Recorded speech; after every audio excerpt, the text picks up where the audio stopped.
Hello students, online classes के अंतर्गत आपका स्वागत है। पिछली वीडियो में हम विभिन्न प्रकार के उद्योगों की चर्चा कर रहे थे, जिसमें सूती वस्त्र उद्योग, लोहा इस्पात उद्योग, सीमेंट उद्योग का वर्णन हमने किया। आज उसी क्रम में हम एक नए अध्याय की तरफ अग्रसर हो रहे हैं। हमारे सिलेबस के अध्याय 10 की हम चर्चा करने जा रहे हैं। यह अध्याय हमारा खनिज संसाधन से संबंधित है, जिसमें हम जानेंगे कि खनिज किसे कहते हैं, कितने इसके प्रकार हैं और मुख्य खनिजों के बारे में कुछ विशेष जानकारी। तो आइए आरंभ करते हैं हमारे अध्याय की, जिसका नाम है खनिज संसाधन। जैसा संसाधन की परिभाषा में पहले भी कई वीडियो में आपको बता चुका हूं, संसाधन प्रकृति द्वारा प्रदत्त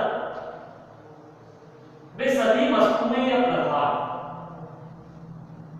जो मानव की आवश्यकताओं को पूरा करते हैं, संसाधन कहलाते हैं। कोई भी पदार्थ तब तक संसाधन नहीं बन सकता जब तक मानव उसका उपयोग ना करें। जिस दिन से मानव ने उस पदार्थ या वस्तु का उपयोग करना शुरू कर दिया हो, वह संसाधन की श्रेणी में शामिल हो जाएगा।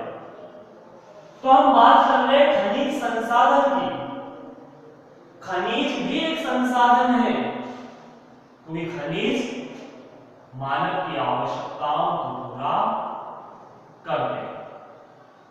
लेकिन सवाल ये उठता है कि खनिज कहते किसे हैं। तो शुरुआत करते हैं हम परिभाषा से। सबसे पहले बात करते हैं खनिज। खनिज जमीन से खोदकर निकाले गए वे समस्त पदार्थ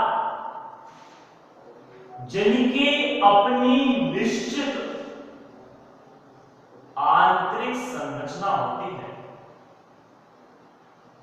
खनिज कहलाते हैं। याद रखें कि जमीन से खोदकर निकाले गए वे समस्त पदार्थ जिनकी निश्चित संरचना होती है, जिनकी अपनी निश्चित आंतरिक संरचना होती है, उन्हें खनिज कहा जाता है। अब सवाल ये उठता है कि ये निश्चित आंतरिक संरचना क्या होती है, और क्या जमीन से खोदकर निकाला गया समस्त पदार्थ क्या खनिज है? जैसे आलू, मूली, गाजर, अदरक, इनको भी तो जमीन से खोदकर ही निकाला जाता है। तो क्या इन्हें भी खनिज कहा जाएगा? जी नहीं, इन्हें खनिज नहीं कहा जाएगा, क्योंकि इनकी अपनी निश्चित आंतरिक संरचना नहीं है। जैसे एग्जाम्पल, एक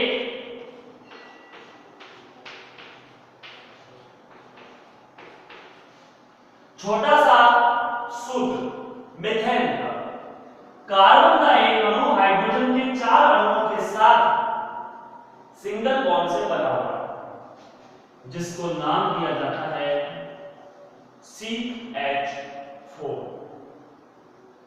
अब इस CH4 के अंतर्गत मैं अगर एक और H लगाना चाहूं तो नहीं लगेगा, पॉसिबल ही नहीं। और बाय चांस अगर लग भी जाए, हमने किसी भी तरह से रासायनिक क्रियाओं के माध्यम से इसको एक अणु में और ऐड कर दिया, तब जो सूत्र बनेगा वो CH5 बनेगा, CH4 नहीं बनेगा। यानी वो मिथेन नहीं होगा, वो कुछ और होगा। यानी एक अणु के बदलने से तत्व बदल गया। लेकिन आलू की यदि हम बात करें, आलू इतना सा है तो भी वो आलू है, और आलू इतना बड़ा है तो भी वो आलू है। छोटे आलू को मटर और बड़े आलू को कद्दू नहीं कहेंगे, आलू आलू है। मूली इतनी सी है तो भी वो मूली है, और बड़ी है तो भी वह मूली है, उसको कुछ और नहीं कहा जा सकता। तो उन पदार्थों की अपनी निश्चित आंतरिक संरचना नहीं है, जबकि जमीन से खोदकर में निकाले गए पदार्थ जैसे लोहा, सोना, चांदी, अभ्रक, मैंगनीज, इनकी अपनी निश्चित आंतरिक संरचना होती है, इसलिए ये खनिज कहा जाता है। तो परिभाषा समझ चुके होंगे खनिज की, कि जमीन से खोदकर निकाले गए वे समस्त पदार्थ जिनकी अपनी निश्चित आंतरिक संरचना होती है, खनिज कहलाते हैं। ये खनिज 3 प्रकार होते हैं, मुख्यतः 3 प्रकार के, जिनमें नंबर 1 आता है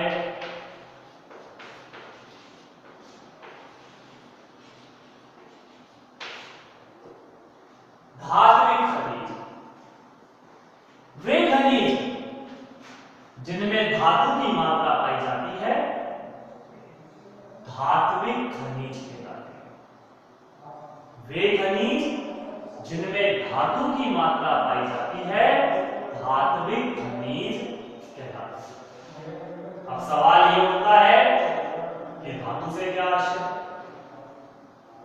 कुछ ऐसे पदार्थ हैं जिनकी अपनी एक विशेष विशेषता नहीं है, और जिन पदार्थों में ये विशेषताएं पाई जाती हैं उन्हें धातु कहा जाता है। जैसे धातु चमकीली,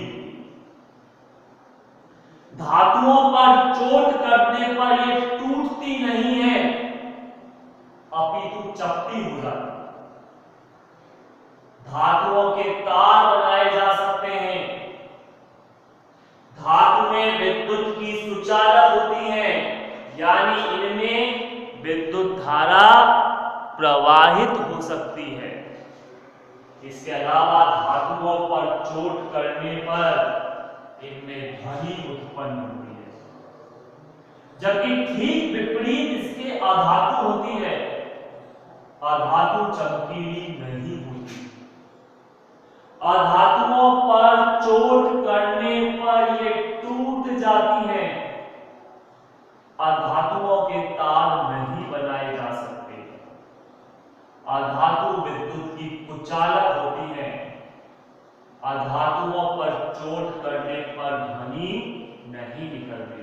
हालांकि ध्वनि निकलेगी तो सही, लेकिन धातुओं पर चोट करने पर जितनी तीव्र ध्वनि निकलेगी, अधातुओं पर चोट करने पर ऐसी ध्वनि नहीं निकलती। जैसे ये चौक अधातु है, ये चमकीली नहीं है, इस पर चोट करने पर ये टुकड़ों में टूट जाती है। इसके तार नहीं बनाए जा सकते। ये विद्युत की कुचालक है, और इस पर चोट करने पर इसमें ध्वनि नहीं निकलती। तो वे पदार्थ जिनमें धातुओं के गुण पाए जाते हैं उन्हें धात्विक खनिज कहते हैं।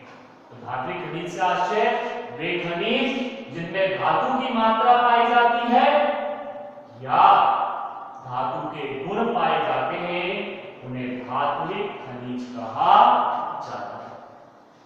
ये खनिज 2 प्रकार के होते हैं, एक लौह खनिज और दूसरा अलोह खनिज। लोह खनिज वे खनिज जिनमें लोहांश की मात्रा पाई जाती है, वे खनिज जिनमें लोहे के अंश पाए जाते हैं, वे खनिज जो चुंबक को अपनी तरफ आकर्षित करते हैं या जिन्हें चुंबक अपनी ओर आकर्षित कर लेती है, ऐसे खनिजों को लोह खनिज कहा जाता है। जैसे लोह अयस्क, निकल, कोबाल्ट, क्रोमियम, ये लोह खनिज है क्योंकि इनमें लोहे के अंश पाए जाते हैं।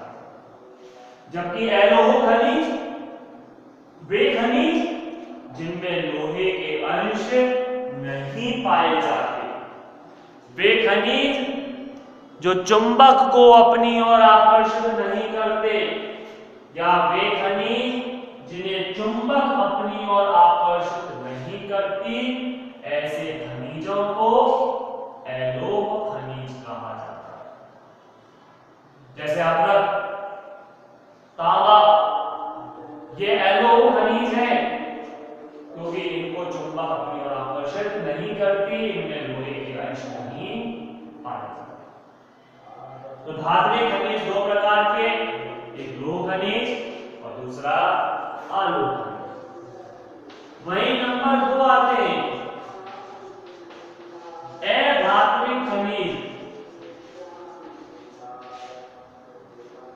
वे खनिज जिनमें धातु के अंश नहीं पाए जाते, वे खनिज जिनमें धातु की मात्रा नहीं पाई जाती, ऐसे खनिज अधात्विक खनिज कहलाते हैं। जैसे चूना पत्थर, नमक, ये अधात्विक खनिज है। अब आप एक बात कह सकते हैं कि अधात्विक खनिज यानी जो चमकीली नहीं होती वो धातु नहीं है, लेकिन नमक तो चमकीला होता है। तो सिर्फ एक या दो गुणों के आधार पर हम किसी भी तत्व को धातु या अधातु की श्रेणी में नहीं रख सकते। जब कई गुण एक साथ मिलते हैं तभी इस बात का निर्णय होता है कि वह धातु है या अधातु। इसलिए सिर्फ एक गुण के आधार पर हम ये नहीं कह देंगे कि वो धातु है, कई गुणों का मिलना जरूरी है। तो अधात्विक खनिज वे खनिज जिनमें धातु की मात्रा नहीं पाई जाती, अधात्विक खनिज कहलाते हैं। वही खनिज का एक तीसरा प्रकार और आता है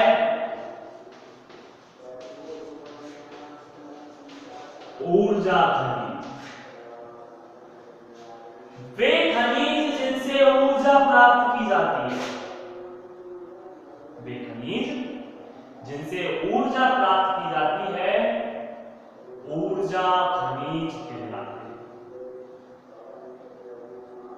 जैसे कोयला, पेट्रोलियम, ये वे खनिज हैं जिनसे हम ऊर्जा प्राप्त करते हैं, जो शक्ति के स्रोत हैं, जिनसे ईंधन का या अन्य किसी मशीनों का संचालन किया जाता है।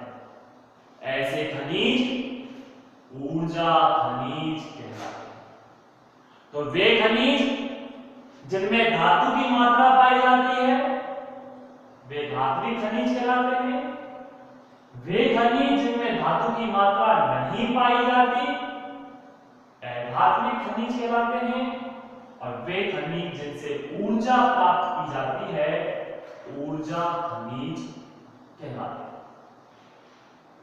तो आज का हमारा टॉपिक समाप्त होता है। इससे संबंधित अन्य बातों की चर्चा हम आगामी वीडियो में करेंगे। तब तक के लिए धन्यवाद।